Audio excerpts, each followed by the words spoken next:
Hey everyone, it's VenomousStare. I'm back with another StarCraft commentary, and today we're going to be talking about Infestor use in Zerg versus Terran. Now, this is actually going to be over a 2v2 gameplay.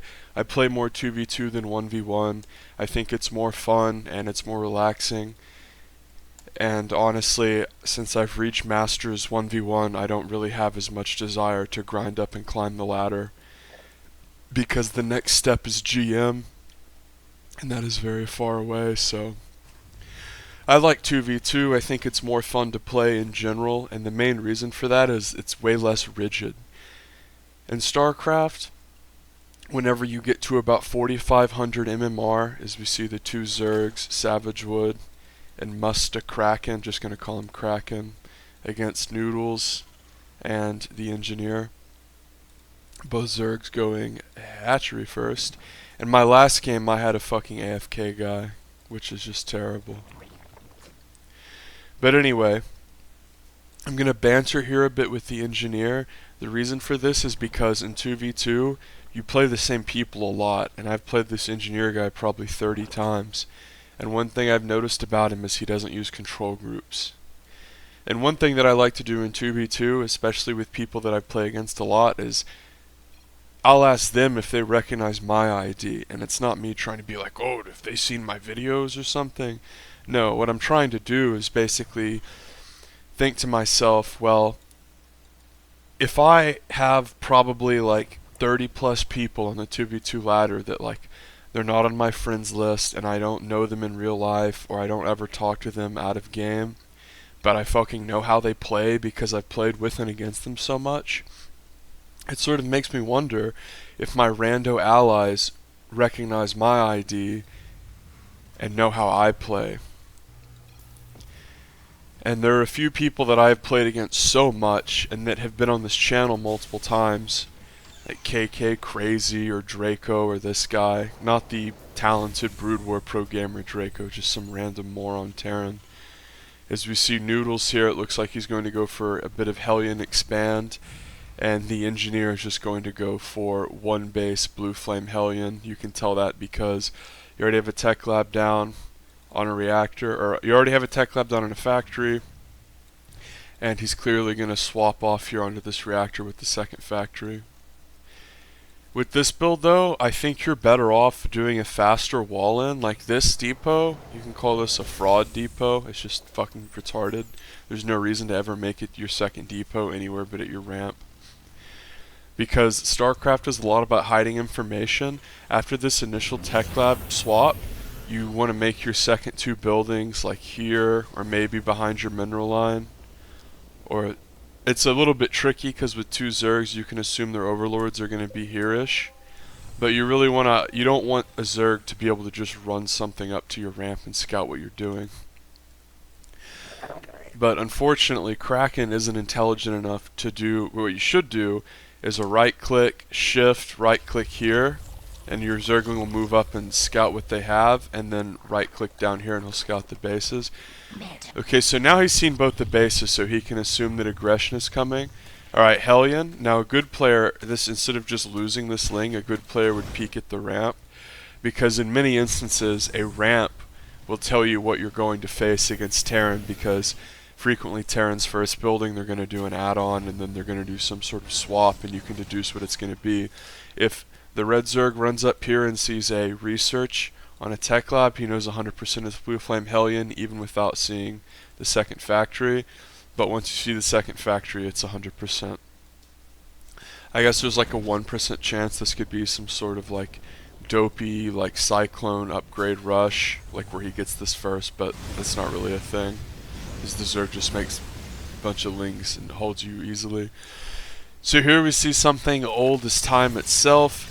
Terran players being aggressive and surprising Zerg with Hellions.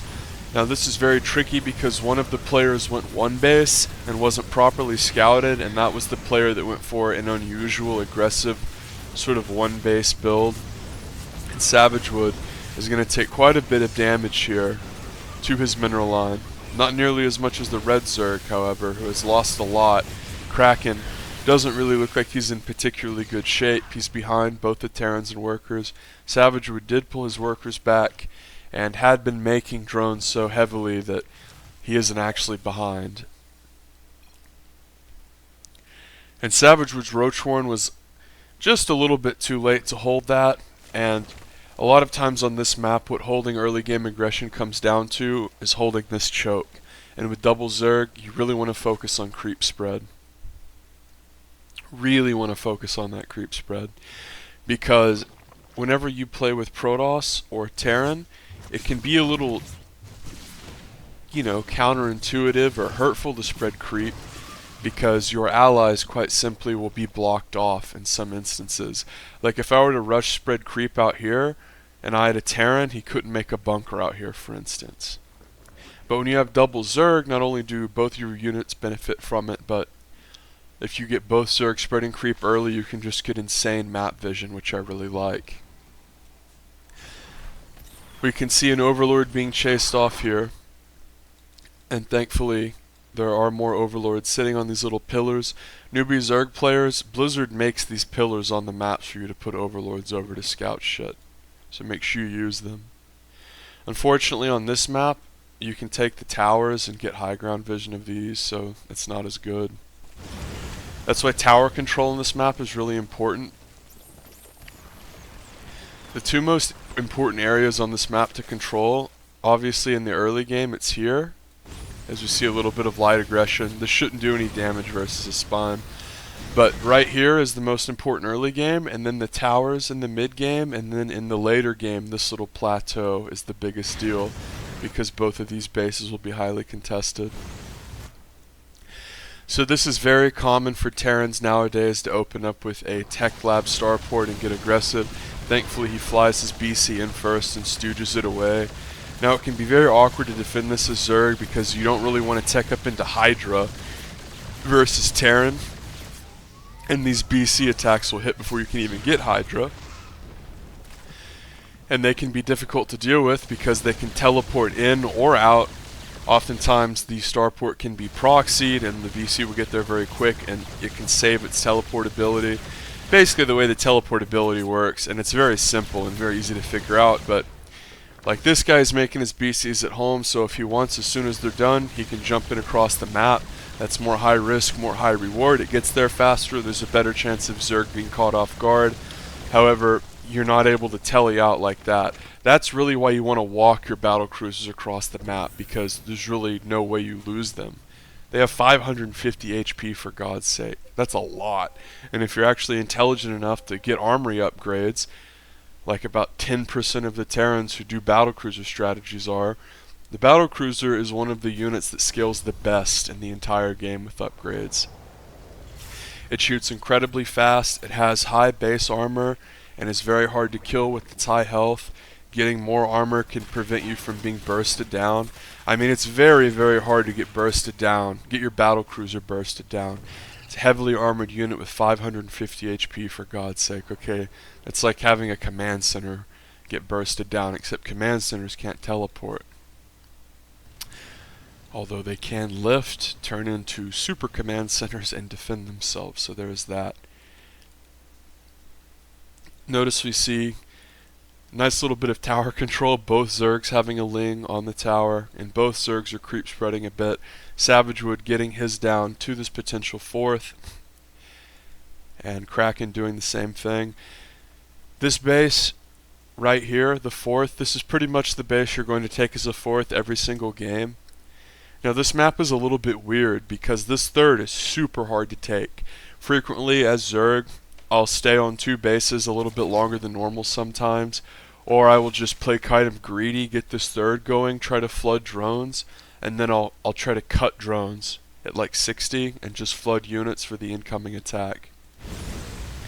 Hellions are being used here to harass Savage Wood, and Savage Wood is going into Broodlord Infestor. Now if you're not aware of what Broodlord Infestor is, it is basically Zerg's best late game unit composition, and it's a unit composition that has been receiving a lot of bitching and moaning recently. It's a unit composition that a lot of players from the Terran and Protoss Isle really have a hard time defending. And Savage Wood has been heavily harassed here, so A lot of this isn't as clean as you would want it, and he did take some damage to the Hellions early on, and we can see here the BCs are going to fly in and snipe this third. And you can see it's very simple micro when you have that much armor and that much HP to just teleport the weak one out, finish what you're doing, and then teleport the others. So the one thing about Broodlord Infestor that's worth noting is you want to have your Spire going by the time you start Hive. You don't want to be in a position where the Hive finishes and the Spire's not done. That's actually a pretty big mistake. Now, because the Terran players both went for BCs and showed a propensity to teleport them in and be aggressive, I built my Greater Spire in my mineral line protected by spores. Frequently people will build their Greater Spire sort of up in the corner. Well, BCs can sit over dead air and really fuck you up, and I anticipate him attacking over here again or telling in my main at some point. So putting it a little bit closer to my hive and surrounding it by spores is a nice little insurance policy, because as Zerg, losing your Greater Spire or your hive are the two things that are going to really screw you over late game when it comes to harassment and people assailing your main. Bit of muta harass going down here, but muta harass into BC is terrible. Now the BCs are sort of slow compared to mutas, but between their extreme armor, teleport, and health, the mutas can't do shit. If you're going to make a Spire against these, you really want to make a lot of Corruptor, and we can see Noodles is going to fly in here with 5 BCs.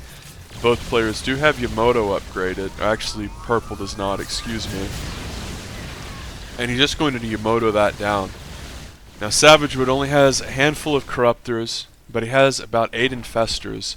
Now 8 Infestors will be nice because they have mind control, but the Corruptors themselves not enough to deal with that, and Savagewood is going to have to retake this base.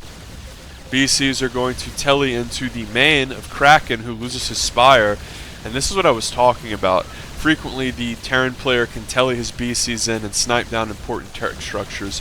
When you consider Terran has both the scan and the Yamato cannon and the teleport, this is virtually a 100% accurate proposition. Terran can scan your main and your natural, find your Greater Spire 95+% of the time, either run in or telly in and snipe it down with impunity with Yamato cannon. So that's something Terran players don't really consider. Another thing about BCs as we see them aggressing up into the third base of Kraken here is that because they are so forgiving and have so much health as well as a teleport, it's very easy to retain them throughout the game. And this is what you want to do with your Infestors versus these Terran units that are very expensive, is you want to neural parasite them. The Terran units that give late game Zerg the most trouble are the Ghost, the BC, and the Thor. Now the BC and the Thor can be taken care of via neural parasite. You know, the Ghost is sort of the thing that throws the wrench into everything, because the Ghost counters the Infestor with EMP. It prevents the Infestor from casting abilities because it gets all of the energy absorbed, and Infestors are not absorbed but taken away. And Infestors aren't that fast. Zerg will never have them on more than one hotkey, and they're really never going to split them. It's very easy to EMP Infestors, as we see some light harass going on, especially with the new upgrade at the Ghost Academy, where the EMP range can be expanded. So as Zerg, you want to have your Spire started whenever you start Hive. Honestly, especially against BCs, you probably want to have your Spire when you get Lair. Building a handful of Corruptors will really help you from just getting abused by obnoxious things like Liberators, aggressive Terran drops, and potentially Banshees or stuff like this. And one of the most important things about going Broodlord Infestor is once your Greater Spire finishes, you want to already have your Corruptors made and your Infestor backbone. Whenever you're doing this build and you see air, that was scary considering these mines. It can be good to get a handful of Corruptors to keep you safe, like I said, but one of the most important elements of this style of play is to get a hefty amount of Infestors as soon as you can, because that is really the bread and butter of this composition. Nothing really works without the Infestor. You're really relying on the Infestor completely to keep you safe, and if you miss micro or you lose all of your Infestors, it can be extraordinarily hard to come back. And part of the reason why I picked this 2v2 replay is both Zerg players are going to go for Infestor styles, and both of the Terrans sort of go for similar harassment heavy styles. Notice the engineer still doesn't have any control groups. Obviously the rest of the players do. Savagewood's economy is really kicking here. He's starting to take these bases. One thing about BCs that you have to consider too is that you really force your opponent to make spores, because whenever you consider how good that scan and BCs go together, Terran should really never be caught off guard by outside or pocket bases, because finding them is as simple as shift clicking a Hellion around the map and then telling in a BC whenever a base like this comes up. When a base like this comes up and the Zergs are mid-map or maybe defending over here, you telly one BC in and it dies. There's virtually no risk to that, and it's immediate. Sometimes if you're on your back foot as Terran, it can be sort of difficult to keep your drop harassment going and drop Zerg sort of outside less defended bases. And we can see here the Infestors are going to pop up, and without much of a ground force here, the Infestors are going to have to expel a lot of their energy to deal with these Hellions. The Corruptors are sort of sitting up here waiting for the BCs. They don't want to start their caustic spittle just yet. And Savagewood, after a couple good fungals, he's going to throw out a plethora of infested Terran.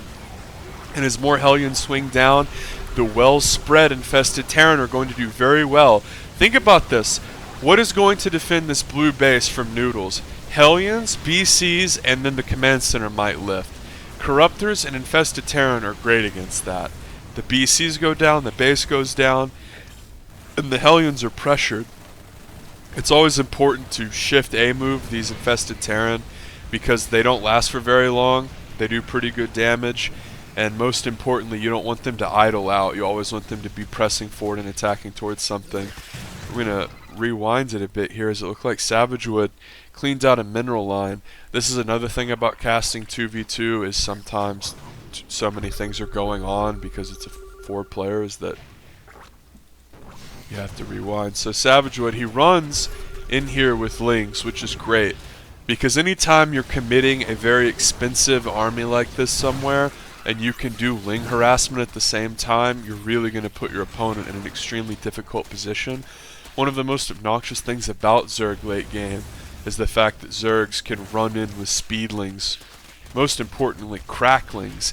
Now in this game it's been pretty gritty, and I sort of aggressively and quickly teched up to Broodlord Infestor, making as many Infestors as I possibly could, or as many Corruptors as I possibly could, because of the battle cruisers, as we see many of those Corruptors taking damage, as well as a hefty Infestor backbone.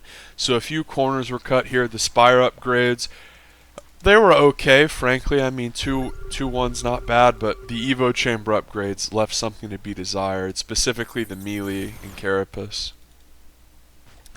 But a lot of times, we've seen this even with top tier EU Zergs, is they'll just do one Evo for a long time because they're very aggressively trying to tech up into Hive.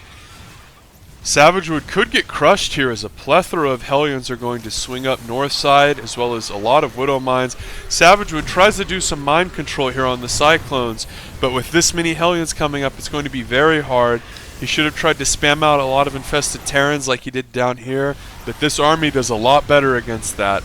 Remember, infested Terrans are really made to counter air, and when you're anticipating a bunch of BCs flying down to attack you, throwing out some preemptive infested Terrans is way better. Savagewood loses most of his infestors here, and this is just brutal, but he knows his ally has a strong army, and he knows he has some Broodlords, so they need to be aggressive. Notice the great creep spread here.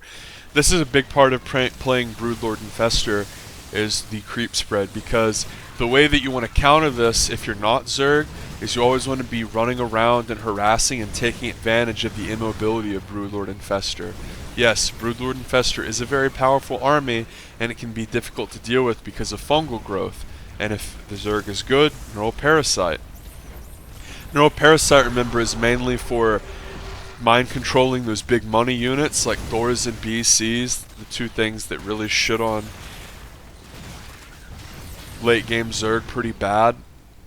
So you really need to build Ghost if you're Terran. even if you don't get Ghost, you don't have 3/3 bio upgrades, you need to get the Ghost Academy and like 3 barracks just to make a couple ghosts. You don't have to do mass nuke, you know, you don't have to be Maru and spend 5k nuking nothing and trying to slam your head into the one of the strongest armies in the game to fight straight up into. Broodlord Infestor is immobile. That is its weakness. So how do you counter an immobile army that is powerful when it's static? Think about how you beat mech. You run around and harass. You pull it apart. The last thing you want to do is get all your shit on one hotkey and slam your head into it. And Savage Wood had a nice little burrow here, but Hellions do a lot of splash and a couple drones do go down. Burrow is incredible and Zerg should be getting it every game, frankly. It has so much utility and it's so good. I just think Burrow is very underutilized as Zerg, and if you're going for this late game Broodlord Infestor style, Burrow is a must-have for Infestors because it allows Infestors to escape. They can cast abilities while burrowed except fungal, which they could for like 2 years, and that was like a total joke, completely imbalanced, not fun to play against. But you have to get burrow, and whenever you get harassed like this, you can save a shitload of drones. And it looks like Savage Wood is going to run away from this nearly mined out base and try to get drones on these corner bases. Now it's very important, especially on maps like this where they just keep extending out and out and out and there's not a lot of like central bases in this area. You really want to get drones transferred aggressively out there and make sure that you're mining aggressively. Notice how I keep transferring drones out of my main, natural, and third. You never want this worker thing to be red. That can't be understated as Zerg. If you find yourself mineral starved in a lot of your games and watch replays and you look back at your natural and it says 16 out of 10 and you look back at your main and you haven't transferred that either, that's bad. That's something you really need to work on. One of the hardest parts about macro and the flow of StarCraft 2 is figuring out whenever you need to take that 4th or 5th or 6th or 7th base based on what you're mining out and not just the unit composition you have or what your opponent has. That can be very tricky because there are a lot of different things to consider. As we see, for whatever reason, Kraken made Muta, which this is just so laughable because you have 2 guys going mech and BC mech. Well, BC shit on Muta, and like 1 Thor counters infinity Muta basically, especially if you get attack upgrades. 2 Thors, forget about it. Look how many fucking tech labs with factories this guy has. And he's sitting here making pure Cyclone. Like if you're facing off, GG's called from Noodles as his 3rd and 4th were killed. If you're facing a Broodlord style, guys, multitask, make Ghost. I can't underestimate that enough or understate it enough. Make Ghost, and if you're facing off against Mutas, make Thors. Make a couple Thors. The splash will decimate the Mutas and severely limit them. Mine traps are good, but that takes way more sort of preparation and strategic tactical play. If you just make a few Thors, the Mutas are worthless. And it's not Brood War. The Mutas don't turn into the late game Zerg Siege unit. In other words, they become worthless once you counter them. Nice to see Savage Wood tech up to +3 there, as well as the +1 Carapace, so I'm going to rewind it a bit and just hit a few high notes.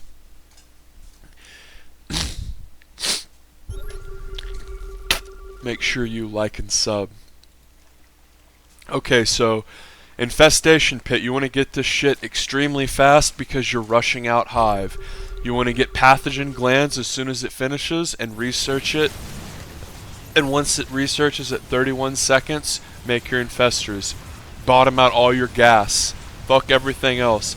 Notice that sort of what I did in this game is that I sort of forsaked these Evo Chamber upgrades and a lot of these other upgrades that would be important in other games to just aggressively try to rush up into this late game extremely powerful Zerg composition.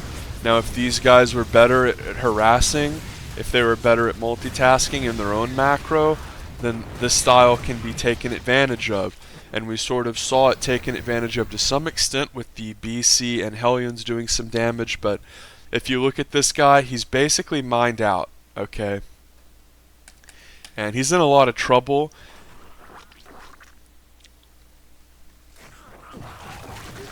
Another thing I've pointed out but is so important I'm going to mention again is that you want to have your spire done when your hive finishes.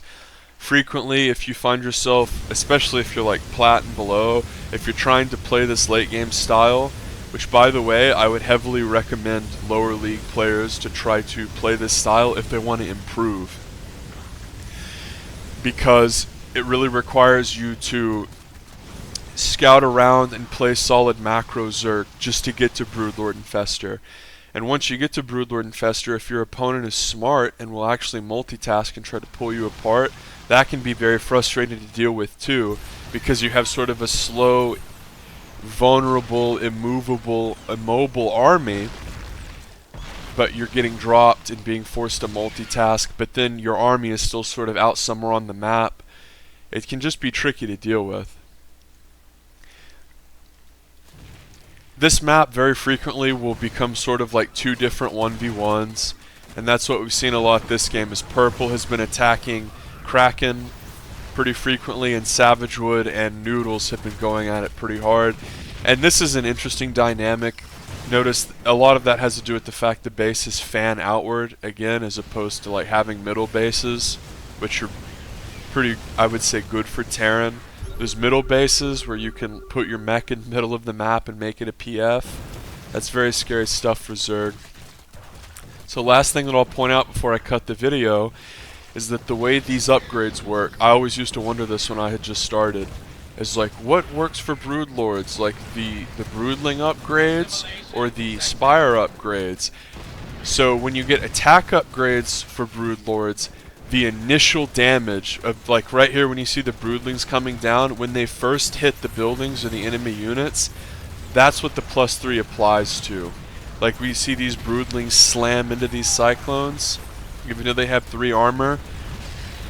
That initial burst damage is based on your Spire upgrades, and then what the Broodlings do once they've actually executed their initial attack is based on your Evo Chamber upgrades.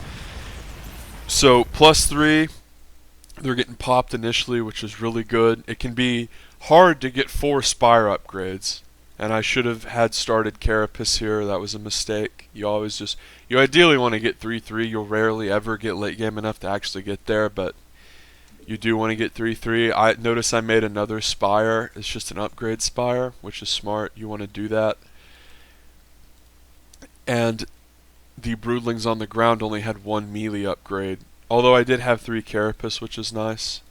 Definitely should have had this upgrade started too. But notice I was rapidly expanding, continuously going up and up and up and spreading my creep. So that's how you play Broodlord Infestor styles as Zerg. I know this it's not like a concrete build order, like build infestation pit at this point. And with this style, you really don't play like that. This is Zerg how it was truly intended to be played, in the sense that you're always scouting and defending, trying to squeak out drones and get a huge economy and just keep macroing up. Whereas a lot of other Zerg play has been like, I'm gonna like make a Nidus and like try to get shit in his base. And then like if it doesn't work, like I'll just keep making Niduses. It's just sort of, that's more of like a gimmicky, cheesy play. If you can get all the way to Broodlord Infestor, it means you did something right, because both Terran, Protoss, and even Zerg have a million different things they can do to kill you before then. And I'm not just talking build orders, I even mean, you know, stuff like drops. An aggressively dropping player, if you're trying to go into Broodlord Infestor, it can be very easy not to make it there. And I just think it's worth noting to close the video that even though a lot of people are complaining about Broodlord Infestor being imbalanced, you shouldn't feel guilty about using it, because ultimately Zerg is all about macroing and getting to the late game. And Protoss players especially have been used to, once they get to the late game, they auto-win. You know, they get High Templar with Storm, air units, Mothership, Archons. You know, and you look at Terran, 200 mech army, plus Ghosts. both Terran and Protoss players are very used to just being able to walk over people late game. So if you're a Zerg player, don't feel bad about going Broodlord. This isn't like bad etiquette or cheesy or, you know, newbie. It actually takes a lot of skill to get up to the Broodlords. Now once you get the Broodlords, you're almost always in a pretty damn good position. A lot of times the main thing you'll struggle with is like starting engagements or people pulling you apart. But once you get to their doorstep like this, it's very difficult for them to deal with. Anyway, they're probably going to nerf the shit out of the Infestor again at some point. So get ready for that. As it stands, this is sort of a safe, or not a safe, but a corner cutting macro style that revolves around getting to the late game and building a very powerful late game army. Remember guys, spread that creep. A lot of this style is about map vision, scouting, keeping tabs on your opponent so you don't get run over before you get to Broodlords. So if you don't have good creep, you're just going to die a lot. That's one thing about this style. Whenever you play it, like for the first few times, you're just going to die a lot. But the reason that I recommend new players try it is because this is a great way to improve. You know, it's really easy to make 3 bases and max Roach. That's like how I played in Gold League. Like, oh yeah, like the Stephano 200 Roach max. This will test a lot more skills using camera hotkeys and managing more than 4 bases. Which I feel like for the mid-level player, 3 and 4 bases is like where it starts to get like sort of testy and hard. And then once you have to start managing like a 5th, a 6th, a 7th, and transferring workers, and those bases are going to be more vulnerable, a lot of like mid-level players and of course lower-level players can't even do that. And what do I mean by that? I mean, I remember feeling this way whenever I was in Gold League and had just started playing, is that a lot of times I would feel like once I got to a certain point in the game, like this amount of macro, like once it came to time to taking this base, I sort of felt like I was in over my head and I didn't have enough APM to manage everything. But I was playing this Broodlord Infestor style and like trying to go to late game, even if I began with Mutiling Baneling or began with a Roach opener. If you're always trying to play to late game and you're not relying on cheeses like the stupid Nidus or like Baneling Bust to win, you're going to improve because you're going to really work on upper level macro management, and this late game control is somewhat difficult because let's be honest, Zerg micro is really like, oh okay, all my units are dying, so I'm just going to make more. Like the Zerg micro, quote unquote, is more about your Zerg macro. Like I remember Idris saying something funny along the lines of that basically like he was having like 200 supply of roaches just get force fielded and obliterated by Protoss, and there's really not a lot of micro you can do with roaches. Like as his army was getting destroyed, he was like making 30 more roaches. And the joke with Zerg micro on units like roaches and hydras especially is like you just make more. Like you fucking A move them, you don't even mess with them, and while the fight is going on you just make more. And the punchline of the joke, if you're like sort of new to StarCraft and don't get it, is that I mean it's pretty simple really. It's that if the Zerg units are bad and Zerg is about macro, then it's like more important to make more stuff than it is to like focus on finite control. Which Terran is, I mean Mech Terran hurt dirt, but Bio Terran is not like that. That's why Bio Terran is so fun to watch. Okay, I've prattled on enough. Sub, like, comment, drop me an easy in the comments.